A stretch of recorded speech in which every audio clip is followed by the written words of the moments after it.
Okay, We're good. All right, here we go. All right. I think we're up and going. All right, we're getting going. We're going. Yep.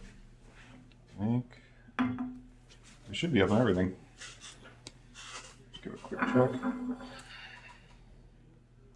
These harnesses are not very exciting Oh, I know. to look at. Kind of.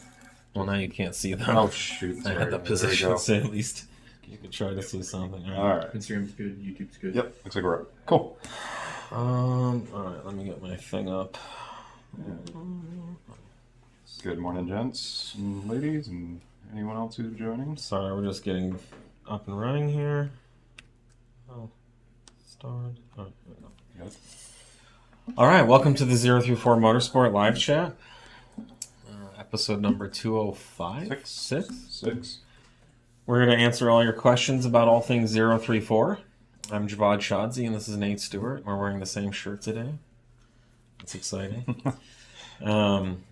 Peak excitement right there. Please put your questions into the browser field of your choice, and we'll be happy to take them in the order they come. We had some issues last week with some people getting upset about us not responding to their update questions, but we are deprioritizing update questions. So if you have a question about when something's going to be ready or when we're doing it, feel free to ask it, but we may put it at the bottom of the list to answer some of the real questions that are coming in. Yeah, and these questions are coming across 3 different platforms. So even if you see a stream of questions coming through wherever you're watching it, we've got more coming from other sources. So Yes. It's just because we're answering questions you're not seeing necessarily, that doesn't mean we're ignoring any of them. We've got several guys here feeding us all the questions. Yeah, looks like these are questions from last week at the top, though. Yes. So let's get started on some fresh questions. First 4. Just move those to the bottom. Definitely want to prioritize people that are here. All right, someone's asking, good afternoon, gentlemen. I recently installed your Stage 193 file on my 2015 SQ5. Soon after, I had an abrupt power cut at 3/4 through full throttle. Log sent. Any areas I can check while I wait? I know that's vague, but would like to get started correcting an issue so I can enjoy the tune. I'm back to stock and I might not have the same issue. Thank you. Yeah, it could be so many different things. Check your codes first. Yeah, that's what I was just going to say. The SPI app will have the ability to check any fault codes. That's going to be your first step of any kind of diagnosis to kind of help isolate where things might be coming from. But, Stage 193, usually, it's not obviously the most taxing setup, but it is going to be asking more of your ignition system, your fuel system, and may just be highlighting something that's on the verge of needing some maintenance and some TLC is usually what we'll see there. Yeah, there are hardware issues that will be problematic once you're tuned because of the higher boost levels. There's obviously nothing wrong with the tune per se, but sometimes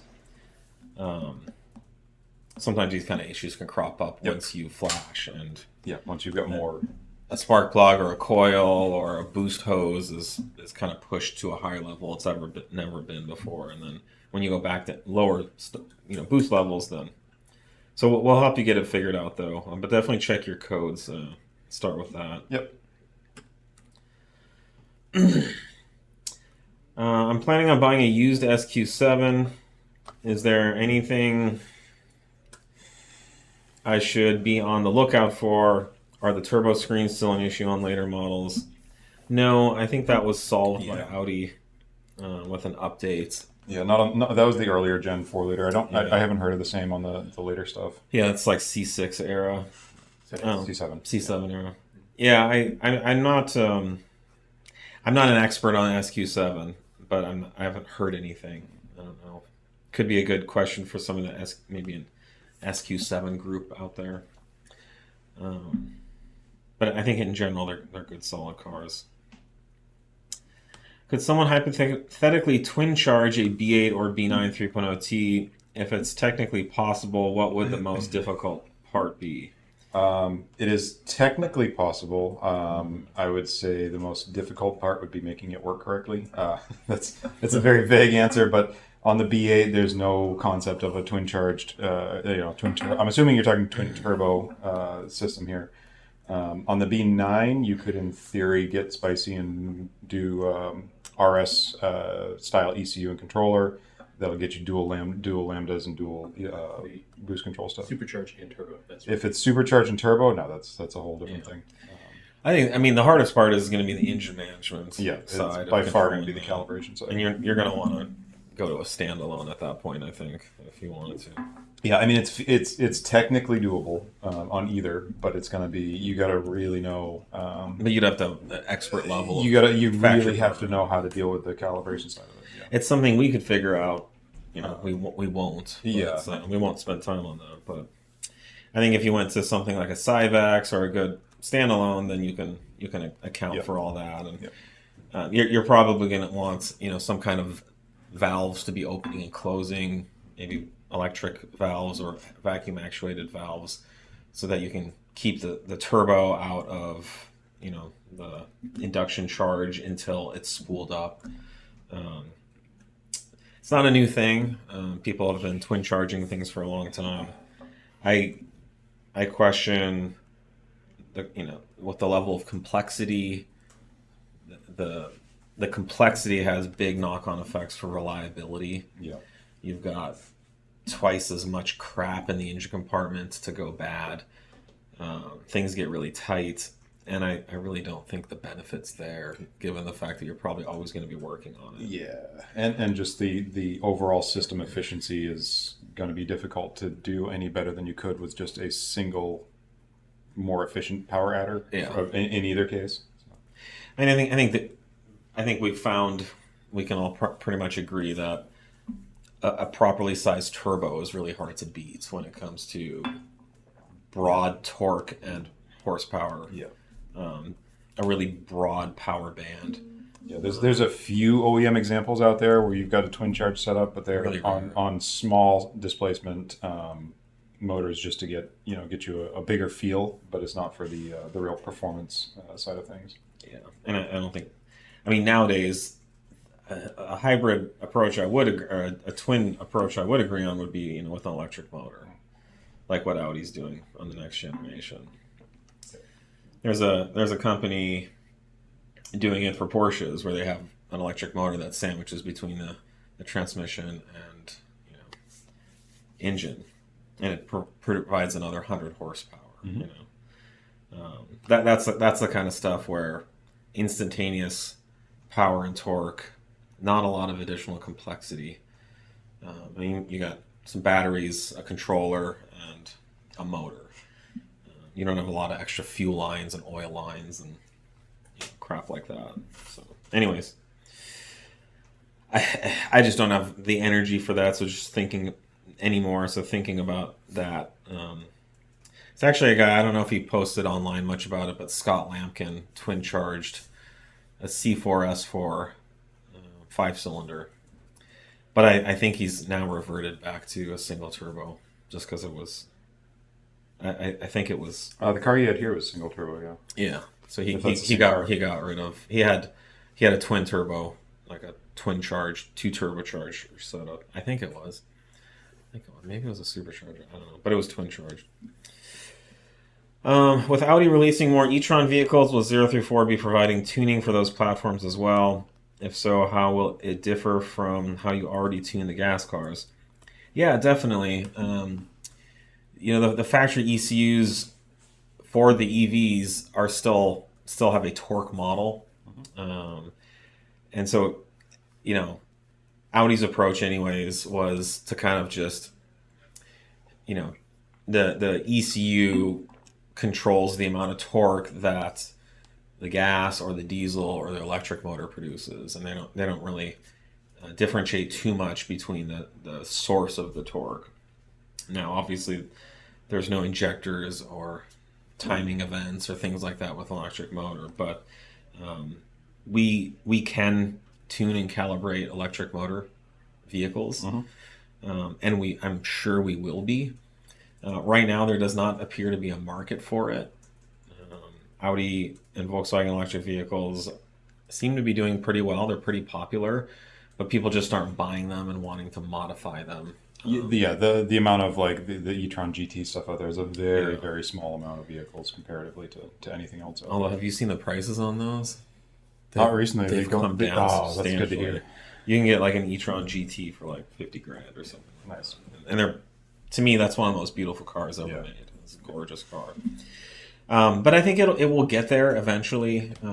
Electric cars currently are more about people trying to be environmentally conscious, people wanting to save on gas. A lot of people have solar, so electric cars make sense because you can basically charge your car for free.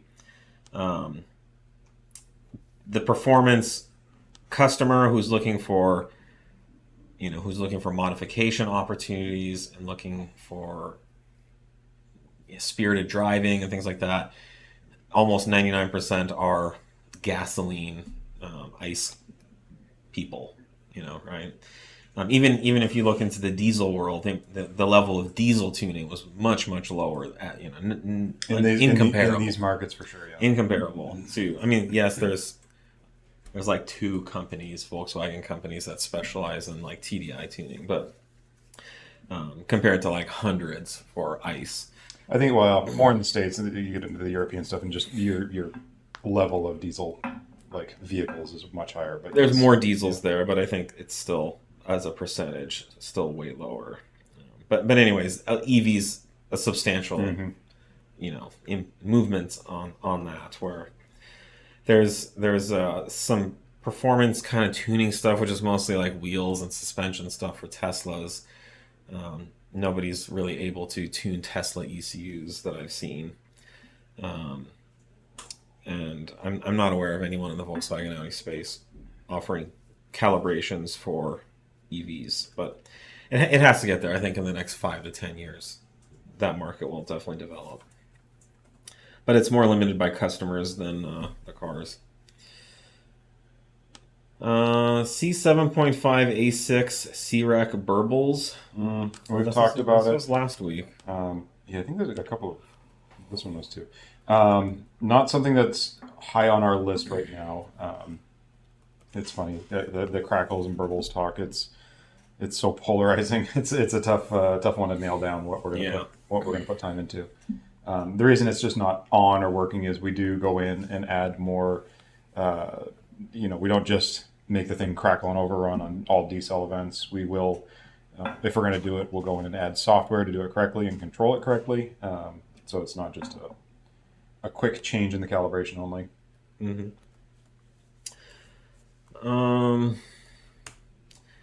Does your tune provide any protection for bad fuel issues, like having a 93 tune but filling up with a bad batch of 93 fuel, essentially making it not making it 93?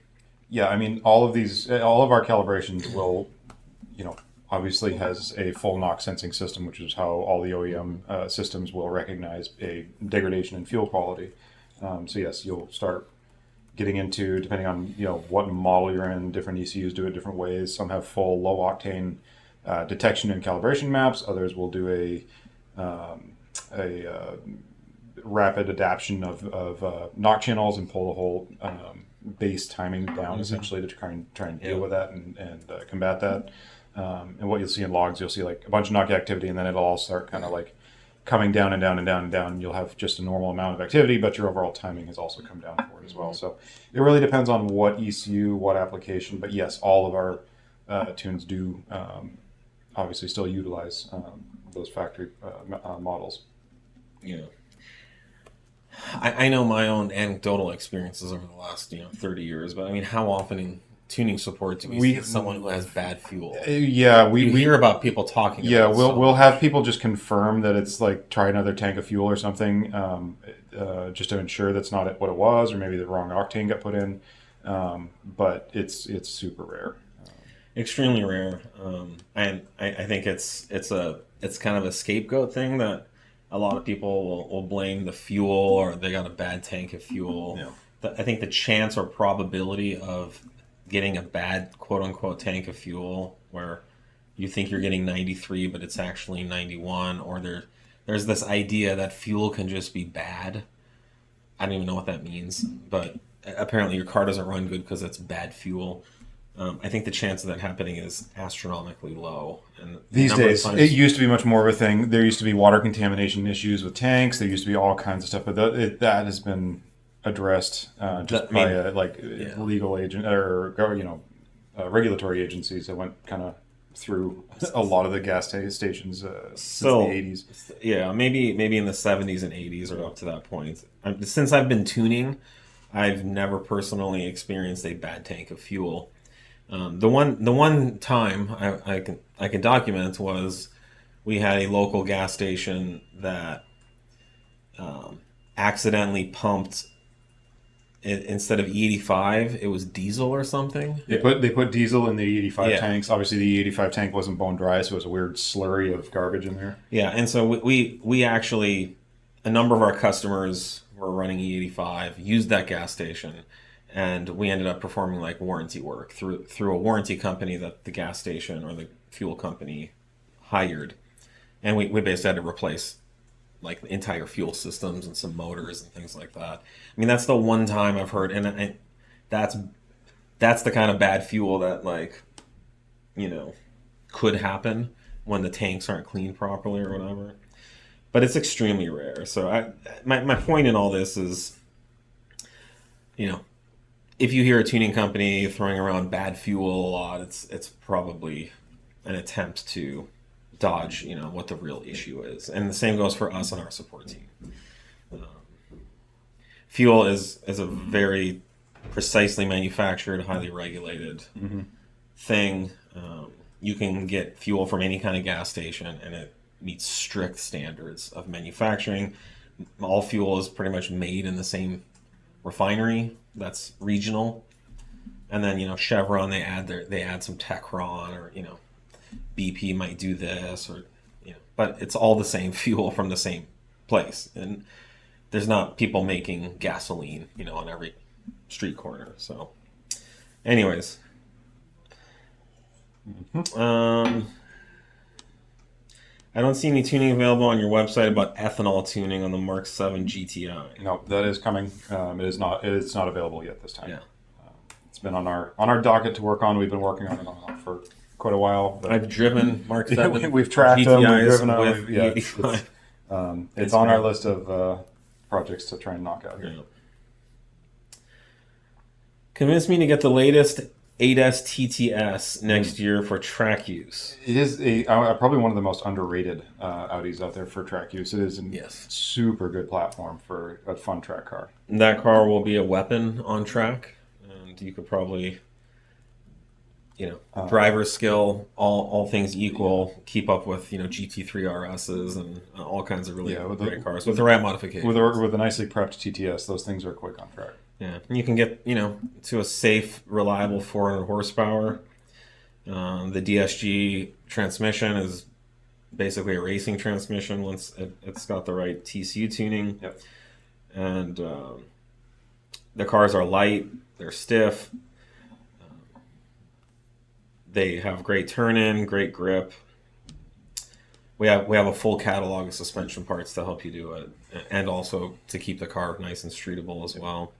I think we even list some alignment settings on one of the product pages that we recommend to run. You can fit a lot of tire under a TT. So yeah, great car. Throw some ZTF forged wheels on it. You're gonna have to go out and get some legit front brakes. Yes, real brakes, real tires. Get some Alcon or AP Racing front brakes or some Brembos. Get some good track pads. Run a good fluid, and yes, that would be a riotous track car. Mm-hmm. And I think quite affordable. Bang for the buck for a track car. What are they going? No, you're looking at the Etron. The Etron. I bought a tune upgrade on Saturday. When should I expect it in my email? This guy's asked about 6 times, I think, on Instagram. Okay. So we typically quote 1 to 2 business days. So if you buy it on Saturday, that means starting Monday would be day 1, and then Tuesday would be day 2. I think you'll probably have it today, Probably today. which is pretty typical. But if you don't hear anything by tomorrow, definitely reach out to us. But I'm confident you'll get what you need. Yeah. Can you explain what amount of timing correction is acceptable? Someone said -12 is fine. No. Well, so it depends. Let's go with an it depends answer, because you will find factory calibrations that will pull -12 all day long. You go log I'm trying to think of one offhand, like a Mark 5 R32 or a VR6A3 on 91 or even 93, -12, 11, 10 degrees of timing scattered across the board, totally normal. That said, all of our calibrations that I can think of offhand currently, we don't want to see anything over like the 4, 5, 6 range. That's where we're going to start addressing things. And it depends. There's no one number that's right, but a lot of it's going to depend on where and how that timing correction is. If it's like across the board, if it's a single cylinder, if it's under high load, or if it's just at like a shift or a lift-off event, which is one of these odd situations where you'll get a lot of knock activity in some setups with a full lift-off. That's a very different consideration we'll take when reviewing logs and data and stuff than like a mid RPM full throttle pull. So there's no one right number. -12 is not something we would say is fine on a full throttle pull in generally any situation. It also depends, the frequency of it. If you get one -12 pull here or there, that could be fine. But if you're constantly seeing -12 degrees across all cylinders throughout, full load pulls through the torque peak, then that's indicative that your base timing map is way off, and that the knock sensing system is, the tuner has left the knock sensing system to try to figure out what the actual optimal time or there's an issue that needs to be addressed. Or there's an issue that needs to be addressed. But it's hard to just say, you're talking about a timing, -12 degrees is kind of one event, and you're talking about something that happens thousands of times a minute. So it just depends, did it happen 4 times? Did it happen 500 times? And that's a, like Nate said, you have to look at where it's doing it, how often it's doing it, how much load. But someone just saying a tune pulled -12 degrees, that doesn't necessarily that's not the whole complete picture. Yeah, you'll have to argue that with a mountain of OEM engineers and calibrators and files out there you'll see double-digit numbers with quite a bit of regularity on those. Kind of like saying, that restaurant's terrible because I went there and they burnt a French fry. Well, you mean out of 100 French fries, one was burnt? That's probably still a good restaurant, But no, if half your French fries were burnt, you probably don't want to eat there. If this is like a log review and you're doing a full throttle pull and it's the middle of the pull, that's a very different situation. We wouldn't say 12 is a anywhere near a good thing to see there. Ordered front rear sway bars almost 2 months ago for my B8 S4, and the back order time keeps getting pushed back. Can I expect to see these anytime soon? We're very sorry about this. This is a big frustration for us. We do not make sway bars here. We tried. They're really hard to bend. No, we never have. No, we could buy a CNC bending machine, and then you need I was talking full manual bending, but no, we've never done it. And then you need to heat temper them, which you need a massive furnace. I'm honestly not aware of any tuning company, in the U.S. at least, that makes their own sway bars, right? So everyone in the U.S. who sells sway bars is contracting with sway bar manufacturers. OEMs don't make their own sway bars. They deal with a spring and sway bar manufacturing company.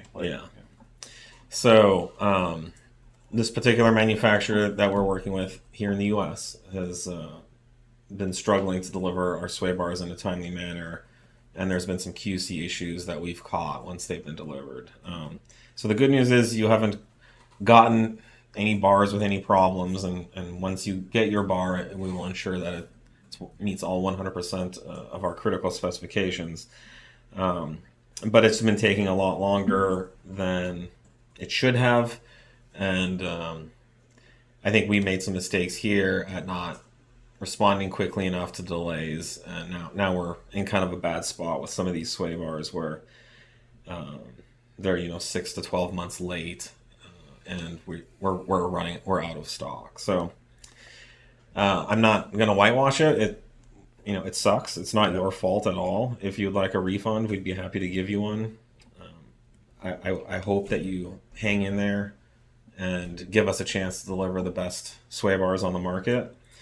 But yeah, this one's been, we sell over 1,200 unique products here at 034, and these sway bars, some of these sway bars have been the most problematic. Yeah, and it's an issue, like top down. We have weekly meetings about it, and then obviously the product managers here are dealing with it daily, trying to get these things dialed in and out the door as quick as we can. So.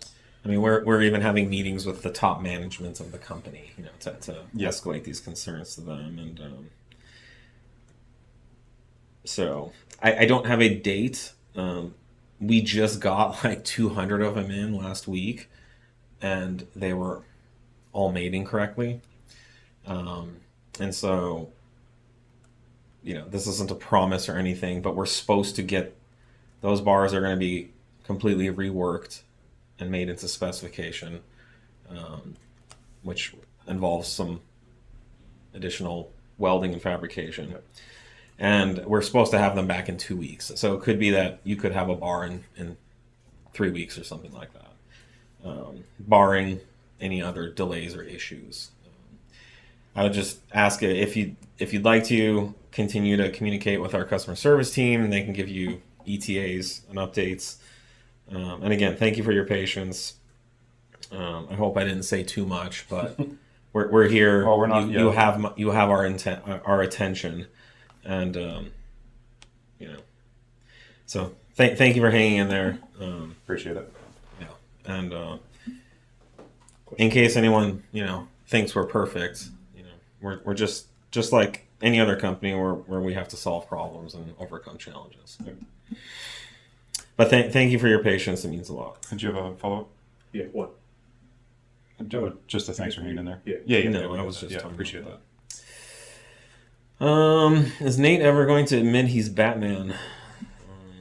I don't think I'm legally allowed to.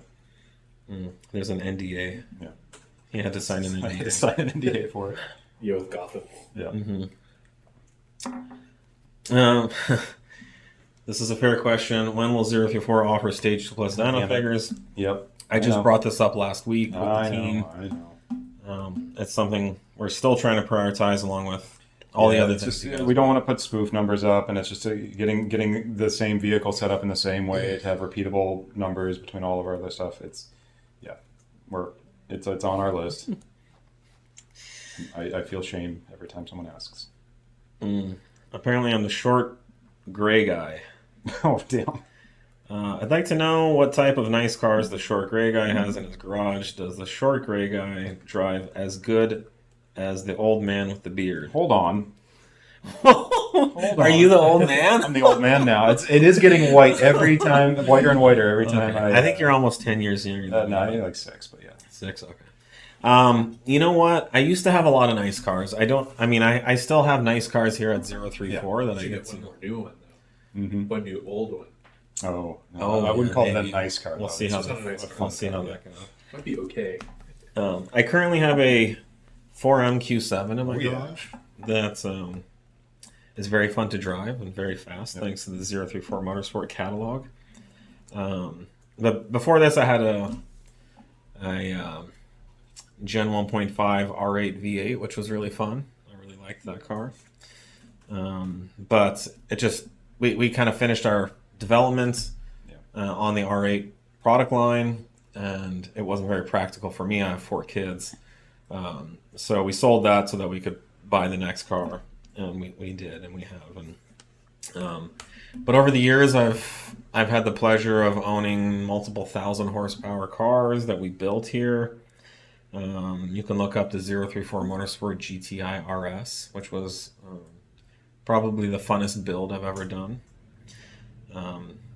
My original 80 TQ which is still at 80tq.com.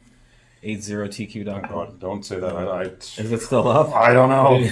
Is it? I was Yeah, able good. to Okay, because Um, No, was a very fun build. The cool thing is these cars are all out there still kicking, yeah. still Yeah, driving even and living. Well, as far as I know, the mid-engine The GTI GTI is in still out Nebraska, there. registered as a street car. The Time Attack A4 is still running. Yeah, it's still out there. But yeah, it's, I've chosen not to spend a lot of money on fancy cars.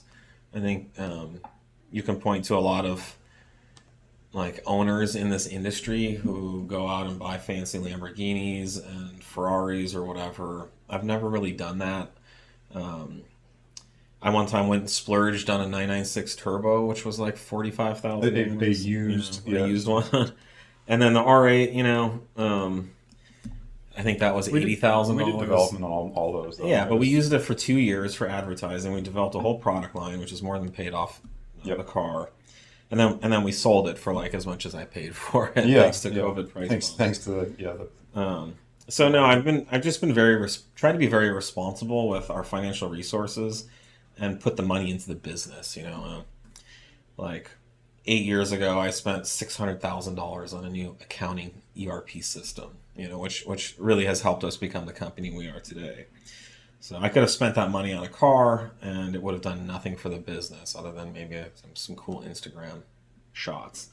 So I've just chosen to be more practical with the company's resources, and for me, growing and being successful financially and having the resources to develop the best products on the market has been the focus. So that's kind of my fancy car is. You come here, you see what we do. That's what I have to show for it.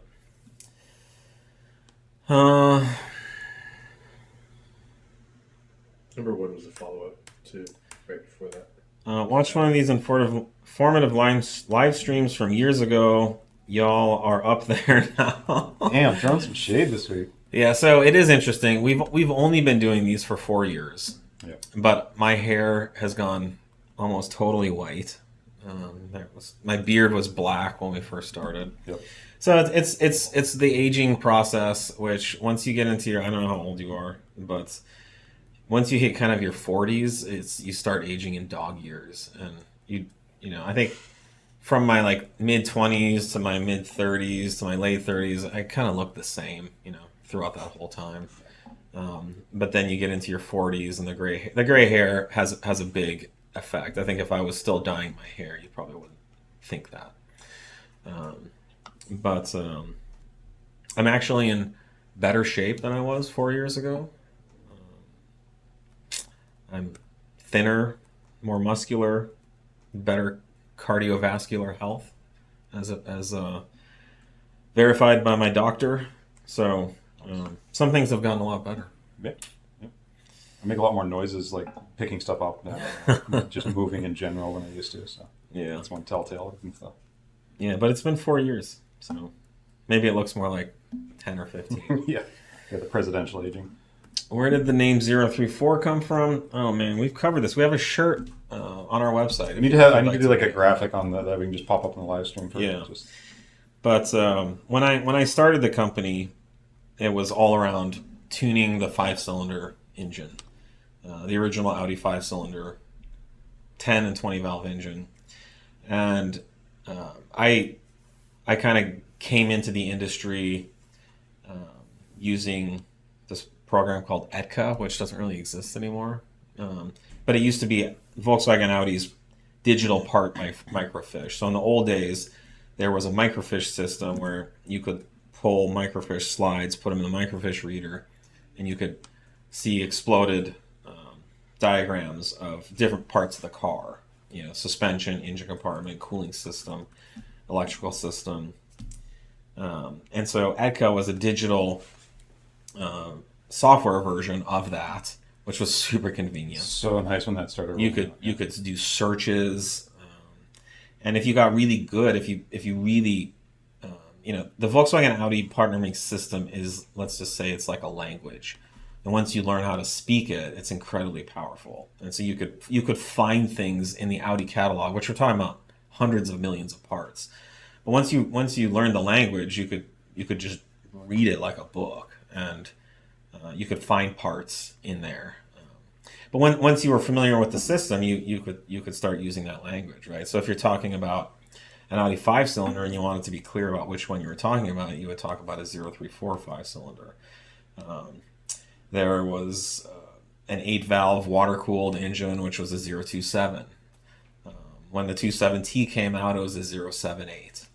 The 18T era 4-cylinders was a 058, right? So the name of the company could have been any of those things if I was focusing on any of those other things. The Audi 100 came out, and that was a 4A0, right? So if we were doing Audi 100 C4 S4 parts, it could have been 4A0 Motorsports, So when I started the company, we were so focused on that, and I came from that Volkswagen Audi part number background. And so, it was either call it, at the time it was APR, and all the other 3-letter acronym companies that were out there. So I wanted to do something that was different. And so calling it, initially the name of the company was 034 EFI, because the product was around a standalone electronic fuel injection controller that we developed. But it quickly became obvious that 034 EFI was going to really limit us. And so then I went through an effort to kind of consider new names for the company. And so 034 Motorsport was an obvious choice. 034 Engine Sport was one of the names that we were thinking of. Ingenuity was like a play on, which I've actually since seen used, but it didn't exist at that time. Someone even suggested 034 Happy Fun Sport. Oh, that didn't catch on. I didn't go with that one, but I thought that was a nice suggestion from one of the guy's wives. Yep. So, anyways, 034 Motorsport was the name. Thank you for asking. Does 034 ever plan to build the engine in Nate's B8, considering you guys have cams? Mm-hmm. Yes, we're building a motor for it right now. Yep. A fully forged rods and pistons motor, and then we'll integrate different parts from the catalog depending on what kind of tuning solutions we're looking to develop. Is trade-in for new dongle still a thing? I have the old one purchased through an authorized dealer, so I don't have a receipt. Can I still make the trade-up with the discount? Yes, we are doing both. So if you'd like to email contact at 034 Motorsport. Sales. Oh, sorry. Sales at 034motorsport.com. They will be happy to assist you, just, explain your situation. If you bought through an authorized dealer, you should be able to ask them for a receipt. Everything's online now, so... Or you can trade it in if you'd like. Mm-hmm. Someone's asking about these harnesses. Yeah, so this is a DAZA secondary injector harness. So this connects to the factory port injectors that are in the intake manifold. So what you have here is the factory harness, and these are the old adapters that we used to do. I don't know how these come out. Yeah, they're kind of a pain. They've got a little... Yep. So this is what we used to sell, and you'd get 5 of these. And it's a little pigtail with the factory connector, and then it goes to the EV14 style injector that's common for upgrades, because this factory, I don't know what these are called, US car or something. This factory injector connector is not something you'd see, 14, I believe. EV14. This is EV14. Yeah, that's an EV14 style. Or EV1 style. EV14 to 1, yeah. I believe. Oh. They're not even EV14. They're their own thing. The EV14's it has its own. It has its own name. Weird. Yeah. But anyways, so these little harnesses are what we've been selling. It's a good solution, but it results, the original harness is this long, so we're adding another 3.5 inches, and so you just end up with some bunching, and it's just not as neat of a solution. So after selling lots of these and having that solve a lot of people's problems, we since have pivoted and we've done an update to the product, and now you just get this whole harness. So this just simply replaces the factory portion, and all of these are perfectly the right length to go to the injectors. They're numbered 1, 2, 3, 4, 5. Yep. So if you have these, you don't need to do anything. You're fine. This is more for future customers that we'd like to serve, who are looking to go to, a bigger Bosch Jetronic style injector like this. So this is available. If you have those and you'd really like this one, shoot us an email. We'll be happy to work something out with you for maybe a small fee or something. We don't have a free parts upgrade program, unfortunately, unlike anyone else. So,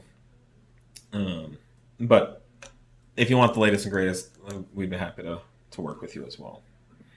And let us know if you have any questions about that. Let's see. There's still questions from last week. Only this one. Number 4. 4 is new. Been running my S4 B9 stage 391 octane with everything it need but the right turbo inlet. I still have the insert for the stock turbo. Is it bad for 2 weeks waiting for the 66 millimeter? I mean, you can still run No. with that. It's totally fine. I wouldn't go out and push it super hard for no reason, but you're just going to see a little extra resistance and turbulence there from having this step, but I don't think it will hurt anything now. Question: will 3/4 inch spacer plates between supercharger and intake runners decrease torque due to increased tunnel length? They are not MPi type and phenolic material for the B8. I don't know that you'll notice any kind of Such a difference. small difference. That is much more a thing you'll see with NA motors, where you've got a lot more like a pulsing and a resonance tuning that you're doing on the intakes. With the forced induction stuff with the supercharger, no, I'd be very surprised if you noticed anything at all. Yeah, I agree. I think with the forced induction, the runner length effect or difference is minimized. However, I think even on NA motor, 3/4 of an inch isn't enough to matter. Yeah, right? no. When the OEMs do plenum switchovers and stuff, you're talking it goes from like a 4-inch runner to like a 14-inch Yeah. runner. Like it's a huge change. So you could sort of think about it. I don't know. I grew up playing music, but when you're playing a flute or let's say a clarinet, it's pretty long, and as you plug the different holes, you change the length of the instrument so that the wavelength of the sound coming out changes.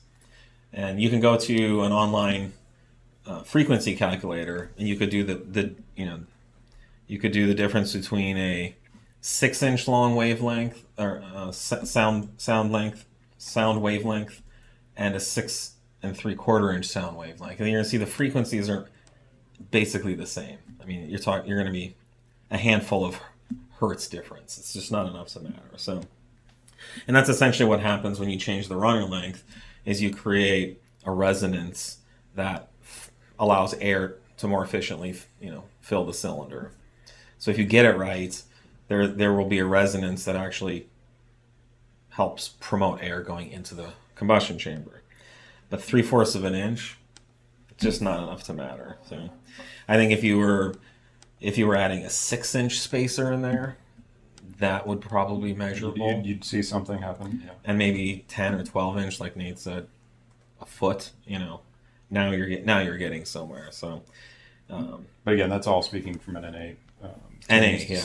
On a supercharged or turbo setup, it's going to be. I'd say probably more go the other way. It would probably be a detriment. Well, and when you have forced induction, that resonance dynamic no longer really matters because the air is being forced in.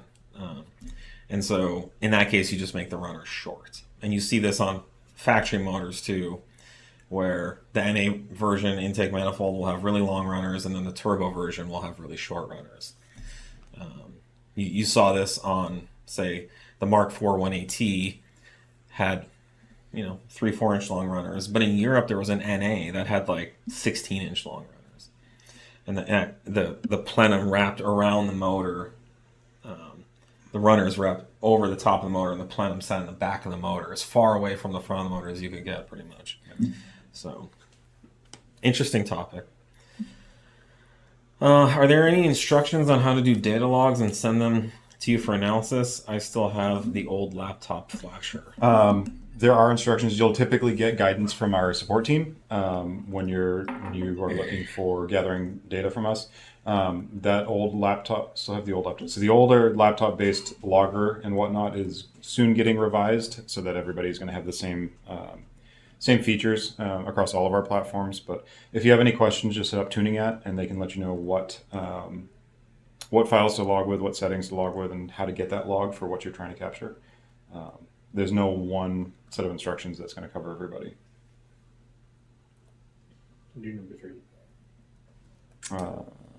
Can I run stage 193 on my stock MK8 GTI? Absolutely. Yeah. Yeah, those have a minimum octane rating. Any kind of gasoline that's above that minimum octane rating, and you're good to go. This is a good question, since we don't get questions about this a lot.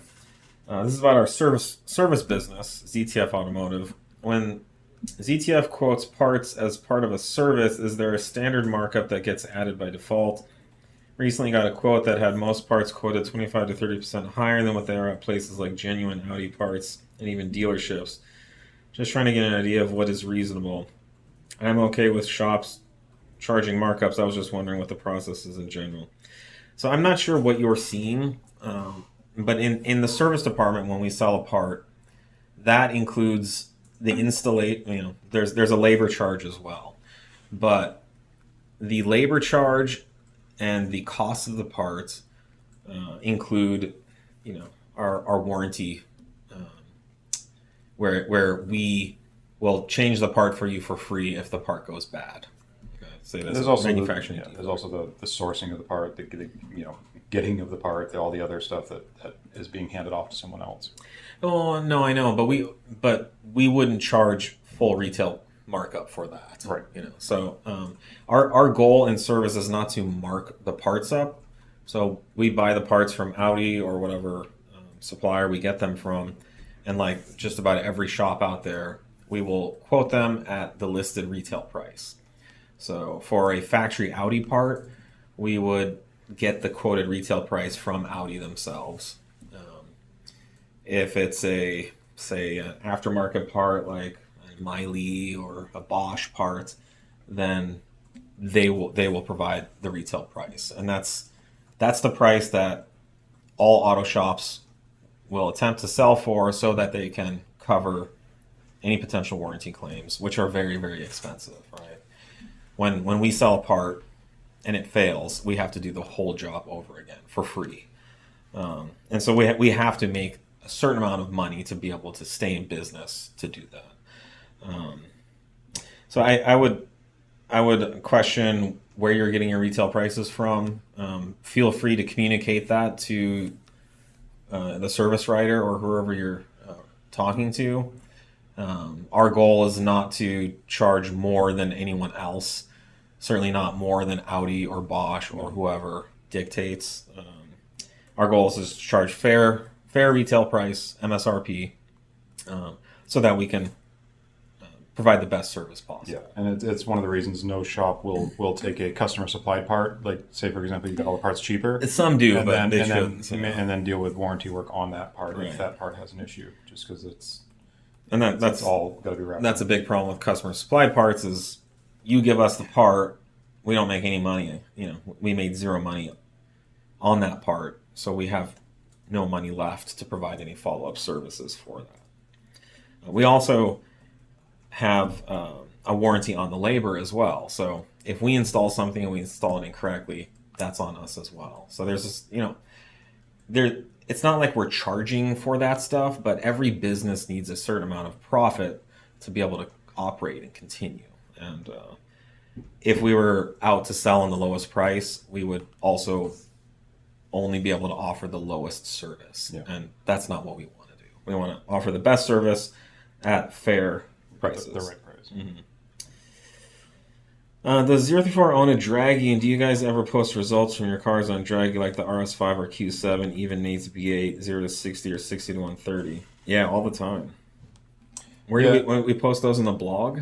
We'll post them up here and there, depending on what we're doing. Instagram, we'll post them. But yeah, Dragy's honestly at this point probably the best resource. Going to the drag strip is great. Here in California, there's literally no drag strips left. It's really hard. The one that we had, which was 2 hours without traffic, more like 6 hours to get there, recently closed. And so now we would have to drive like 6 to 8 hours to get to the next nearest drag strip. And that's, at sea level with decent DAs. So with Dragy, we can just go around here to Mexico and do runs. And Dragy's very accurate. We've corroborated it with our track times, and it's very good. So we do post them quite often.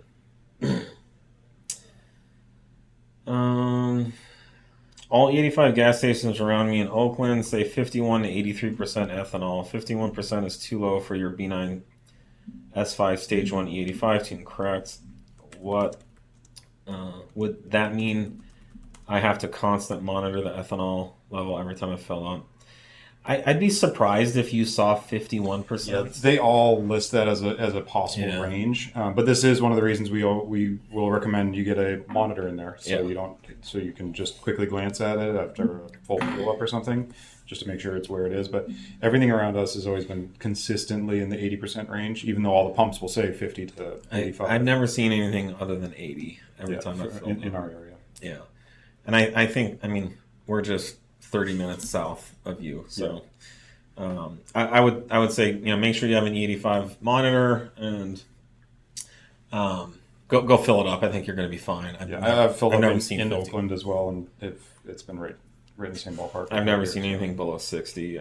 I've never seen anything below 80. Yeah, no, it's on the dot. So, but I think Nate's right.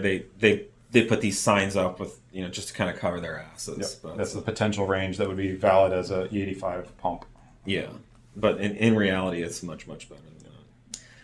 Wow, we got a lot of questions. We have a lot of questions here, guys. Some of these are still from last week. Number 6, if possible. Release date for Q7, supercharger, clutch, puck, and software to remove MIL light. Imminent. Very, very soon. Have we agreed on a date? I don't know if we have a release date yet. We're wrapping up some testing and stuff on the flashing side of things, but I spent all weekend driving it. No, it's wonderful. Yeah, same with Stage 2 CREC engine tuning. I was driving that all weekend, testing that as well. We're doing beta right now, so it's all coming very soon.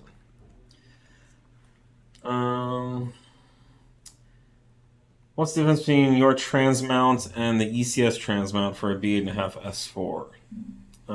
I think the biggest difference is our insert, which is the original insert that was released for these applications, is solid billet aluminum. That's anodized. That means it's going to last forever. It's very strong, rigid, robust product that you buy it once and you'll never have to touch it again. The ECS, and I to give ECS some credit, I think they went through an effort to make it different than ours, which I really appreciate. So thank you, ECS. And in order to do that, they created a steel backing, and then they adhered polyurethane to the steel backing. And so the polyurethane goes inside the mount and fills the voids in the mount with polyurethane instead of solid aluminum. Theirs is a little cheaper. Ours is $86. Theirs is $59. So yeah, those are the differences, I believe.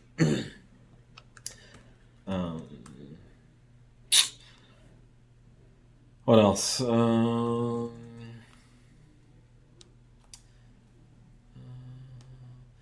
Someone's asking about our new B9 big brake kit pricing.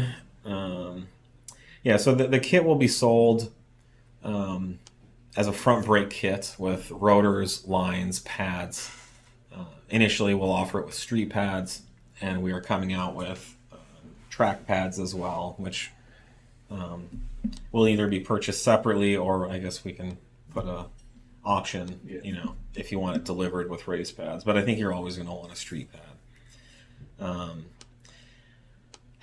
I know what the pricing is. I'm pretty close, but we're going to wait to announce it. It's going to be. I mean, we looked at all the other brake kit pricing on the market, and our goal is to not be the most expensive or the cheapest, and it's a premium product, but it will be priced very competitively towards other options on the market because we want to make it accessible for people. Yeah, and we're also working on a rear big brake kit that will keep the factory caliper like some of the other kits we do, but it will include a new caliper carrier and a larger what are we at, 370? Something. I think it's a 370 rear rotor. 370 or 350 or something like that. No, it's 370 now. We bumped it up. So, but yeah, we should be releasing the brake kit any day now. Hopefully by the end of the month. Okay, yeah, in the next couple weeks.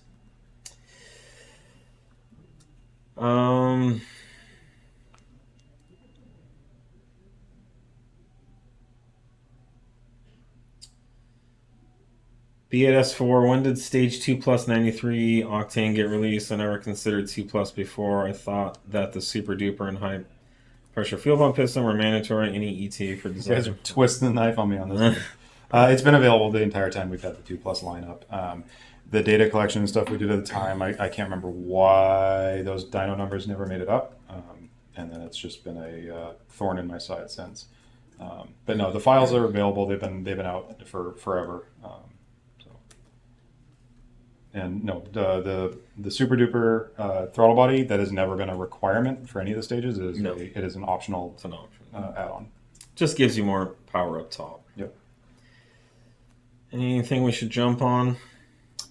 This one was Just got a few more minutes. Interesting question. Do you think anyone will be re-breaking any of your records anytime soon, like Nate P, 9.97, 3.0 T, David M, SQ5 record also? Will it be 0 through 4 tuned or a competitor? Potentially honest thoughts. Yeah, our goal is to have our customers and users, break these records as often as possible. And so we wouldn't necessarily try to go beat any of those records. And it's possible sometimes we would, if it just happens to line up with something we're doing. Whatever testing we're doing and whatnot. But yeah, we're not doing like campaigns internally here to go set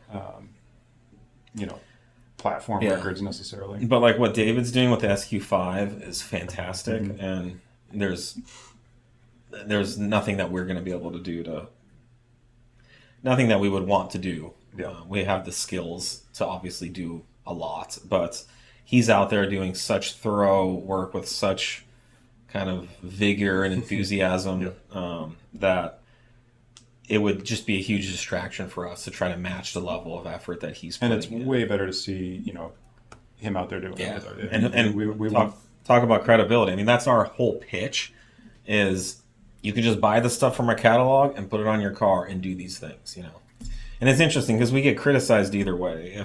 If we go out and do it, then people are like, well, yeah, but that's you. You guys cheated and had some secret nitrous thing. Nobody believes us. And then also we get criticized with like, well, why can't you do that if your customers are doing it? Right. So, you can't win with all the people all the time. But I hope people continue pushing the records forward. And it's great to see people out in the community willing to do it. That's the ultimate for us. The more of you guys out there going fast, breaking records, and that's why we have our whole contingency program. I mean, it's been a little while since we sent out some money, but we're getting into boost season. There was earlier this year, like we sent out a couple $1,000s, in pretty short order, just to people out there doing stuff. So. And those contingencies are still up. They're still available. So just do some searching if you've got a platform you think you got a quick car in. Yep. And happy to help. Number 4. Is the climax update for B8.5 S5 just a reflash for my stage 1 ECU TCU? What does it consist of? It is just Yeah. a TCU update. I would check, make sure you're on the latest ECU, just to make sure you're on the latest ECU. But the climax update was all within the TCU side, and what it consisted of was kind of some rewriting of some issues that we've found and finally squashed within the stock TCU software, which affected some of the clutch controls and potential for clutch uncontrol. So we addressed all that and got that corrected in the software, as well as a bunch of mapping changes. So, yeah, it's a very worthwhile update, free for anybody that's got our software already. It'll get you AMAX for launching. We've got a couple different variants of shift speed or preference as a standard and a race version. So, yeah, there's no reason not to get it on there. Yeah. Another quick one about someone has a 2024 S4 but hesitant because they can't tune the same as their 2019. Yeah, we have the patch style. You know, We can't flash 24 ECU. It depends on what 24 it is. There are some. I guess that it does depend. Yeah. Yeah. You could contact us. Obviously, if you can't, there's no hesitancy if it's non-flashable. But yeah, if it's a hesitation on a flashable setup, the TCU patch is a very good, it is. Intermediate solution. That was my point. But yeah, feel free to reach out to us to see if we have support for the specific car you have, because it's kind of hit or miss. But yeah, you're gonna have zero restrictions on the 2019. So. Somebody's asking just last, do your tunes work on cars that are Europe and Middle East based? We have a ton of rest of world applications, yes. Yeah, just reach out to us and we can evaluate that for you to see if it's flashable. Yep.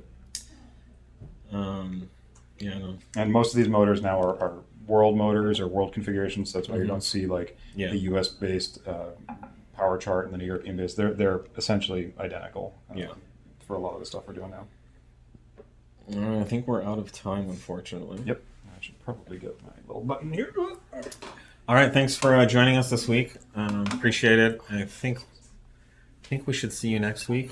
Excuse me. At least on Monday or Tuesday. So, all right. Thanks again. See you. Take care.